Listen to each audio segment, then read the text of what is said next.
Mark chapter 11. Now when they drew near Jerusalem to Bethphage and Bethany at the Mount of Olives, he sent two of his disciples, and he said to them, "Go into the village opposite you, and as soon as you have entered it, you will find a colt tied, on which no one has sat. Loose it and bring it. And if anyone says to you, 'Why are you doing this?' say, 'The Lord has need of it.' And immediately he will send it here." So they went their way and found the colt tied by the door, outside on the street, and they loosed it. But some of those who stood there said to them, "What are you doing, loosing the colt?" And they spoke to them just as Jesus had commanded, so they let them go. Then they brought the colt to Jesus and threw their clothes on it, and he sat on it. And many spread their clothes on the road, and others cut down leafy branches from the trees and spread them on the road. Then those who went before and those who followed cried out, saying, "Hosanna! Blessed is he who comes in the name of the Lord. Blessed is the kingdom of our father David, that comes in the name of the Lord. Hosanna in the highest." And Jesus went into Jerusalem and into the temple. So when he had looked around at all things, as the hour was already late, he went out to Bethany with the 12. Now the next day, when they had come out from Bethany, he was hungry. And seeing from afar a fig tree having leaves, he went to see if perhaps he would find something on it. When he came to it, he found nothing but leaves, for it was not the season for figs. In response, Jesus said to it, "Let no one eat fruit from you ever again."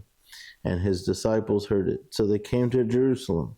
Then Jesus went into the temple and began to drive out those who bought and sold in the temple, and overturned the tables of the money changers and the seats of those who sold doves. And he would not allow anyone to carry wares through the temple. Then he taught, saying to them, Is it not written, 'My house shall be called a house of prayer for all nations'? But you have made it a den of thieves." And the scribes and chief priests heard it, and sought how they might destroy him, for they feared him, because all the people were astonished at his teaching. When evening had come, he went out of the city. Now in the morning, as they passed by, they saw the fig tree dried up from the roots. And Peter, remembering, said to him, "Rabbi, look, the fig tree which you cursed has withered away."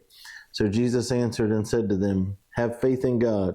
For assuredly I say to you, whoever says to this mountain, 'Be removed and be cast into the sea,' and does not doubt in his heart, but believes that those things he says will be done, he will have whatever he says. Therefore I say to you, whatever things you ask when you pray, believe that you receive them, and you will have them. And whenever you stand praying, if you have anything against anyone, forgive him, that your Father in heaven may also forgive you your trespasses. But if you do not forgive, neither will your Father in heaven forgive your trespasses." Then they came again to Jerusalem. And as he was walking in the temple, the chief priests, the scribes, and the elders came to him. And they said to him, "By what authority are you doing these things? And who gave you this authority to do these things?" But Jesus answered and said to them, "I also will ask you one question, then answer me, and I will tell you by what authority I do these things. The baptism of John, was it from heaven or from men? Answer me." And they reasoned among themselves, saying, "If we say from heaven, he will say, 'Why then did you not believe him?' But if we say from men," they feared the people, for all counted John to have been a prophet indeed. So they answered and said to Jesus, "We do not know." And Jesus answered and said to them, "Neither will I tell you by what authority I do these things."